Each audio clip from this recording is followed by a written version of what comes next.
Welcome back to the deep dive. Today we are undertaking a truly unique mission.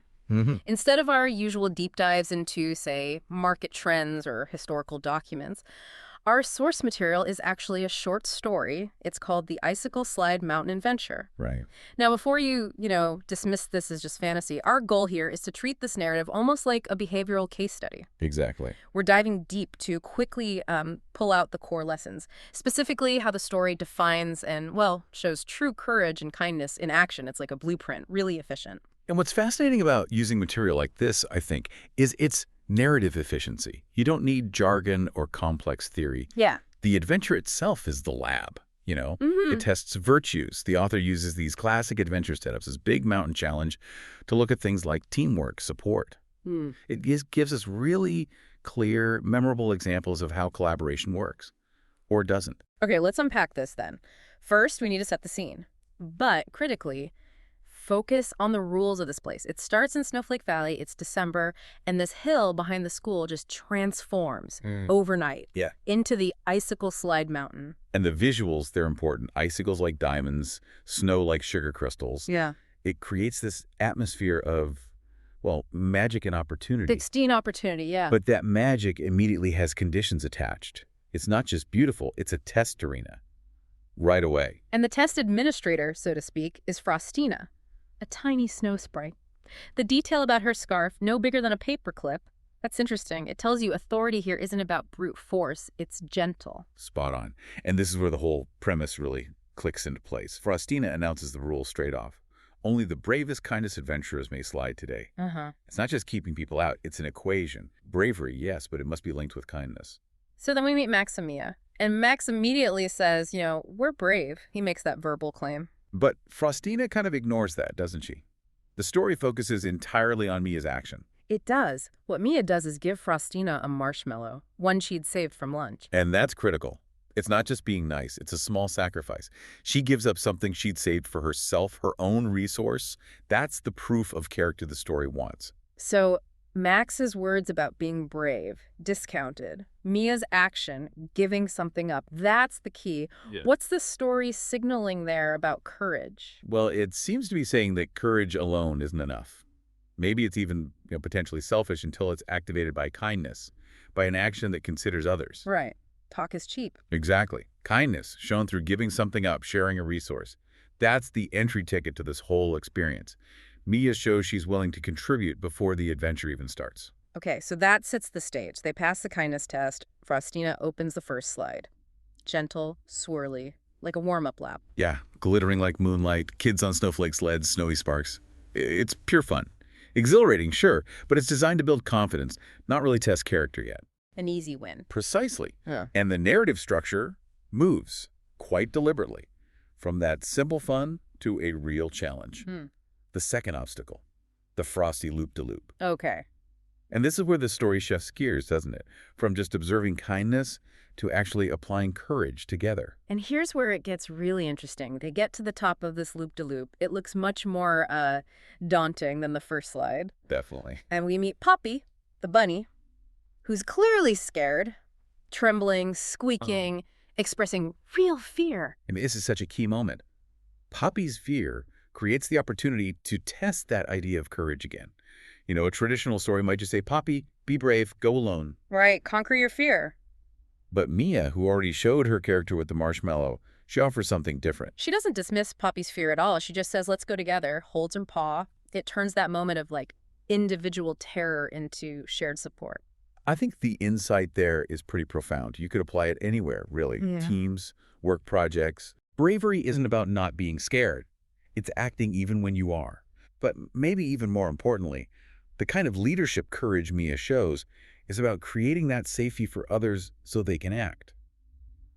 By holding her paw, she literally shares the burden, absorbs some of that fear. And they loop through the ice, giggling all the way down. It's a shared win over what was, for Poppy, a big personal challenge.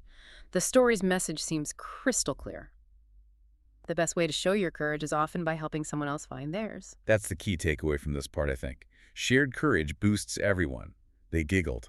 That tells you the shared experience transformed something potentially terrifying into something joyful. If Poppy had gone alone, even if she made it, it might have felt traumatic, not fun. Exactly.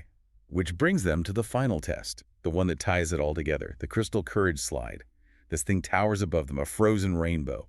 Clearly, this is the peak challenge. It demands more. A collective response, maybe? Well, Frostina spells it out. She gives the final metric for success. And it's not what you'd expect. She says the goal isn't being the fastest. Right. It's about helping each other shine. That completely reframes everything. The objective isn't competition or individual speed anymore. It's synergy, collective success.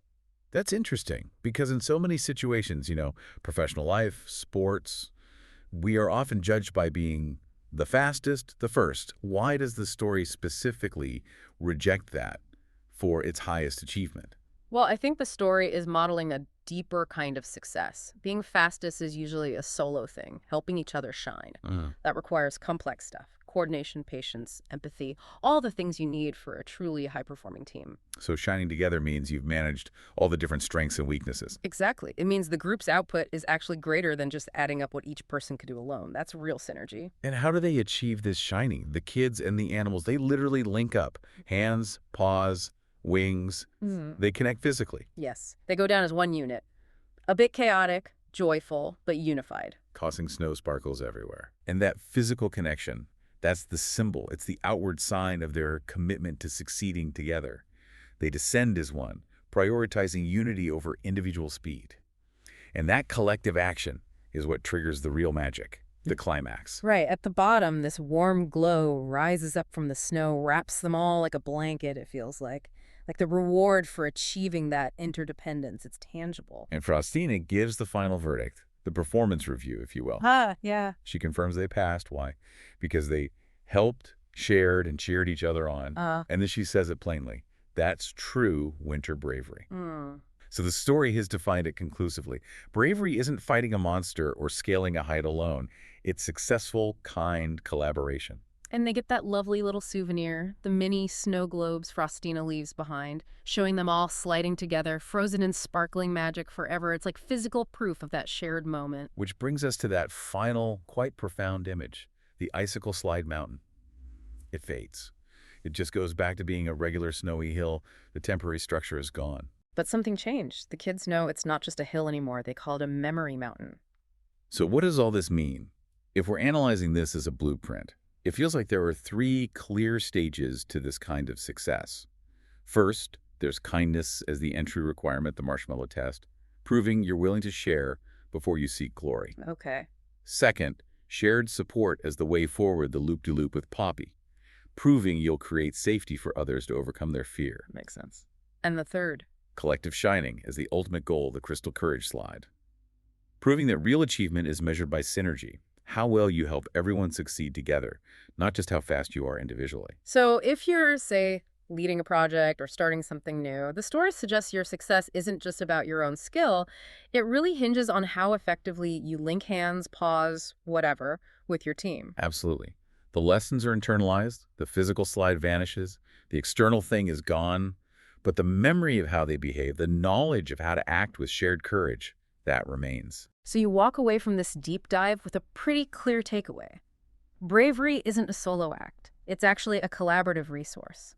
And supporting others seems to be the most reliable path to your own growth, and it's essential for any kind of shared, lasting success. Yeah, and that brings up a final, maybe provocative thought for you, the listener, to consider.